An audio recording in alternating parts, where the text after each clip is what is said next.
What is up, Dream Team? Another day of 100 push-ups.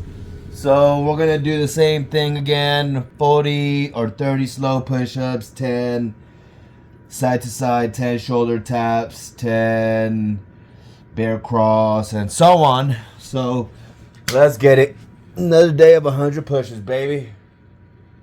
The big levers for getting that growth was going to come from very few things, and that is where he allocated all of his attention. And to me, that was a very important lesson to witness. That was number one. Number two is that the size of your slice of the pie matters more than the shape. All right, so a lot of people's egos, mine included, right, want 100% of the pie, which is a perfect circle, right? We want 100% of the pie, but our bank accounts only care about how much that slice of pie weighs, right? If you are a 1% owner in Facebook, you'd be significantly wealthier than owning 100% of probably the small business that you have, right? And so the thing is that in order to do that, it means you have to go up slices of the pie because it takes more people to build big things, right? And so getting other people tied and compensated for the achievement of your vision is one of the key things that is required. And I noticed that because as soon as we've done profit sharing plans and given, bonus pools and things like that to tie leaders into the success and the achievement of the overall vision, we got significantly outsized returns in excess of what we had given up. And so it's just the weight of the slice that we have or that we keep is now worth more than if we had 100% and not had that incremental growth through enlisting the spirit and willpower and drive of other people, right? And one of the interesting things that I've witnessed is that if you look at the richest people in the world, the vast majority of them do not own 100% of their company. I mean, the vast majority don't even own the majority of their company. You look at Bezos, only it's 10% of Amazon at this point. Elon owns 20 and 17% of SpaceX and Tesla, right? And so there's, if we take lessons from these people, it's that the more people you make wealthy, the more wealthy you will become, right? And it's true from a business to consumer standpoint if you sell kind of B2B,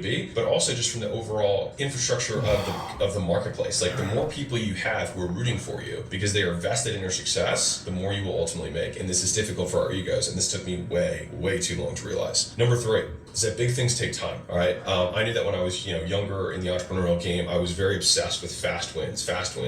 What can we do this week? What can we do this month? Rather than thinking 10 years out, 20 years out. And the thing is that I learned this lesson from Andrew Chung, who owns Panda Express, and he lives in the building above me. He actually owns this entire building, which he bought for I think like 150 million, and he owns the building next to us, which he bought for 5.6 billion. Big dude, and he owns 2,600 locations of Panda Express, and he owns them all 100%. He has no franchisees, no licensors. And when asked on an interview what the keys to success were, there were two themes that came out. One, he said your customer must absolutely love your product, and number two is that big things take time, right? It took him 45 years, and he still continues to grow this day. And the majority of the growth has happened in the last 5 years or so. This year, he opened up 600 locations of those 2,600. So a huge chunk happens near the end, and that depth of expertise takes time to build. Because remember, we're competing against other people who've also been doing this for a long period of time. And the one thing that we can take to our advantage is if we've just been doing this longer, right? And we get these compounding results that happen over a long period of time. And so I think rather than making this a patience platitude, thinking of this as what could I do for a very, very long period of time? Because the only things that will be very big will take a long time, and I must be motivated to not change my course or see some shiny object that's going to take me away from my overarching vision or goal. And so I think when I started thinking this way, the companies that I had continued to grow better with higher quality people and made higher quality decisions, because it wasn't about the short win. It was just, is this going to matter in 10 years? And what are the few things that will matter in that long period of time? And then let's ruthlessly eliminate everything else and just focus on those things. Number four, brand matters a lot. All right. And so this was something that took me, again, a very long time to understand. And the way that you build brand is that you make promises and you keep promises, not only to the level that you made the promise, but in excess of that. So you make a promise and then you deliver above that promise. Brand is simply the reputation that you have in the marketplace. Is what people say behind your back, right? And what most people don't have is the invisible hand behind the scenes that's pushing higher and higher return on advertising, because more and more people have heard of you from a friend before seeing your ads or your reach outs or whatever it is that you use to get customers, right? And so what happens is that most people do the opposite of that. They make big promises, they underfulfill, and then over time their cost of acquisition raises beyond the increase in cost per impression or cost of time on their labor, because they have an invisible hand that's suppressing their growth, which is negative word of mouth, which is much stronger and much more viral than positive word of mouth. And so people don't understand. They think they blame the platforms, they blame pixel changes and things like that, when and the reality is that they have negative word of mouth that's working against them, and they just don't know how big of a deal it is. All right, and so the beauty of brand, if you build it the right way, is that it gives you, this is the tactical behind brand, is that branding gives you premium pricing power. All right, if you look at a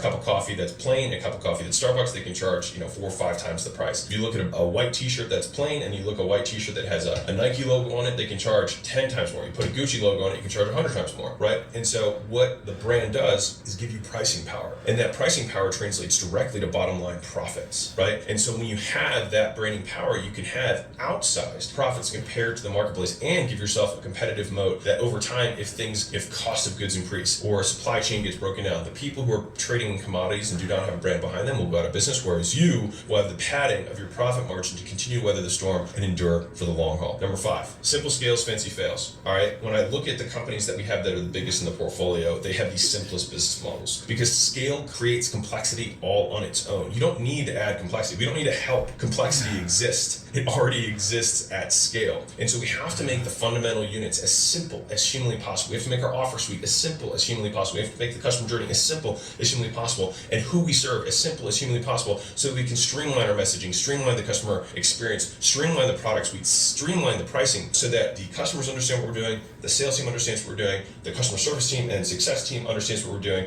And so all we're doing is adding more to that machine rather than adding complexity and adding new doodads. And I love this quote because I think it's a really good one, which is, do not risk the empire for a pot of gold, which I heard from my good friend Sharon Srivatsa, who sold his company for $1 zillion. All right, and I just really, really like that. So simple scales, fancy fails, and a lot of times we need to ignore the shiny objects that are sent here to test how good we are as entrepreneurs and how dedicated we are to keeping things simple. Because if you cannot keep it simple, a lot of times it means you do not understand it, which means you may not even understand your own business. Number 6, emotions are the enemy. When I look at the portfolio founders who are the most successful, they are the least emotionally reactive. They are the most rational in their decision making. They are the most long-term minded. And so one of the truisms that I've adopted is nothing is ever as good or as bad as we expect, except the things that we don't. Baby. Right? And so I'll unpack that. So from a tactical perspective, when we make these projections, we think there's this new thing that we want to add. A lot of times it's not going to be as good as we think it is, right? It's usually going to be less than that. And to the same degree, the equal opposite side of the coin is that if there's some threat that comes in, most times it's not as bad as we think it is, or it's going to be. So we catastrophize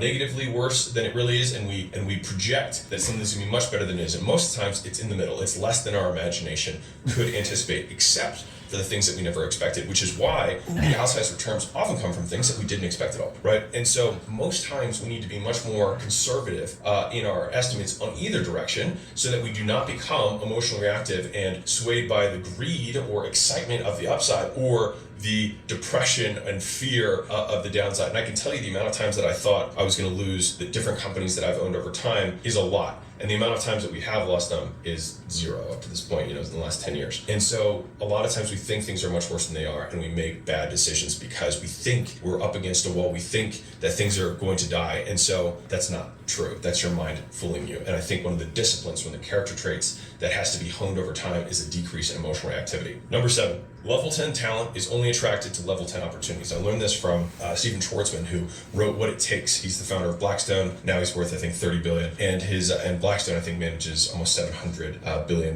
So a lot of money. And he said this very well, so I'm not going to try and parrot it as though it's my own. He says, you need level 10 talent to build anything big, right? And so we have to think long and hard about how big this can be, so that other people's dreams can fit inside of it. And so, like, if you want to build a local dry cleaning business, there's nothing wrong with that. It's just that level 10 talent is not going to probably be attracted to that opportunity. And so we have to think long and hard. Now, if you think my true goal, you're not just saying this, but it has to be true to you, is that I want to build a different way for people to clean their clothes in a convenient way, because that's something that you are driven to do, and you think you can do it for a very long period of time, and you don't think you get distracted by other things that are shiny objects, etc. You will be able to build it to a size where other people start to believe you, and then you will be able to enlist level 10 talent. And I also learned this one from Sharon, because I like this quote a lot. He said, your best talent isn't even on your team yet. The best talent exists in the future. And so we have to make room for those people, which goes back to the slice of pie and things that I was talking about earlier. All right, number 8, in terms of lessons that I've learned in building our portfolio. Compounding in business creates breathtaking results when you add the one ingredient that people hate the most: time. Everyone hates to add time because everyone is impatient. And if you look at the people who I think, in my opinion, I look up to who are the most successful, they have one thing under control, which is their impulses. They can control their impulses because they see that adding time is the single greatest variable to achieving the outsized returns that you are looking for. And so one of the things that I have noticed of the portfolio companies that we have, the biggest companies in our portfolio obsess over the 1% improvements versus trying to double in 90 days. They can extrapolate the fact that a 10% per quarter growth rate means a 40x growth rate over a decade. And they can actually think in decades because you know what? Right now, if you're doing $1 million a year, if 10 years from now you could do 40 million a year, would you be okay with that? You don't need to swing for the fences every time. If you just hit singles and you do that consistently, A, set goals that are far more achievable, B, that people will actually believe they can do, and C, gives you room to overachieve those things. And I think that the goals that I have set for the portfolio companies and my own companies has consistently got more and more conservative. Now, some people set goals that are completely silly, right? And they're useless in that they're so achievable that they're not worth anything. And so that's not who I'm talking to, and I would say the vast majority of entrepreneurs I talk with, that is not their problem. They're usually setting goals that are way too unrealistic, and that goes back to the expectations of thinking that things are going to be better than they really are, right? And so we have to set goals that, in my opinion, if we were just to do these things, and that were the assumption, if we just did 10% a quarter, how much bigger would it be at the end of the year? If we did just 10% a quarter for the next 2 years, how much bigger would it be, right? And obviously give ourselves room to overachieve those things, but if we just did those things, what would it look like? And a lot of times it would look really, really juicy, but most people are unwilling to take that short-term goal and say, that's 100, baby. 10%.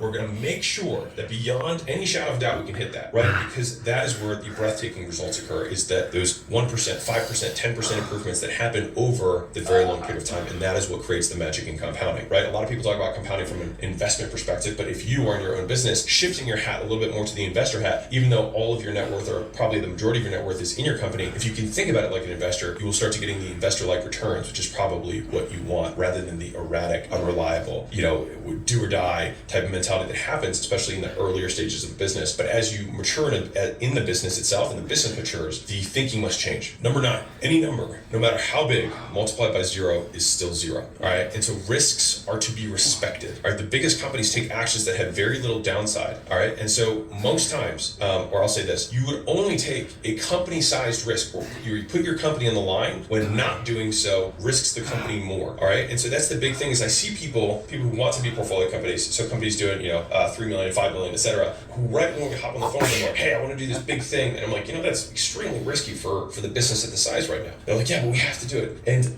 I always kind of think, do we though? Do we really? Because the answer is probably no. And it's usually emotions that are causing a distortion in reality for the founder. And so you only take a company-sized risk when you really know that if you do not do, if inaction, right, or continuing to do what you're doing, will create a failure. Now, we've heard the case studies of Kodak, losing their business, and, Blockbuster losing their business. But there are far, far, far, far more times where a business was perfectly fine and the founder basically destroyed it because of their own irrational fears or excitement or exuberance over a new opportunity that was not core to the business, and then put the business on the line and lost. And so you do not take company-sized risks unless the company is truly on the line and you have very strong evidence to support that, which is in the vast minority of circumstances. And most times, if you were solving a problem that most people suffer from because you already have product market fit, because people are already buying the thing, people are always going to want to make more money. People are always going to want to improve skills. People are always going to want to lose weight. People are always going to want to have better relationships. People are always going to want, there are a lot of things that those demands, those desires will not disappear. And the reason that we invest in businesses that are non-tech related for the most part is because we know that we can consistently, I would say 80% of our portfolio is non-tech based, right? So the vast majority of businesses, we know that if we can do the boring work, we can complete successful actions. Once we find product market fit where people want this thing solved and we can solve. All right. Dream team, I do it for you. Wait, that's wrong. Dream team, I do it for you, I do it for me, I do it for we, the people. Let's go.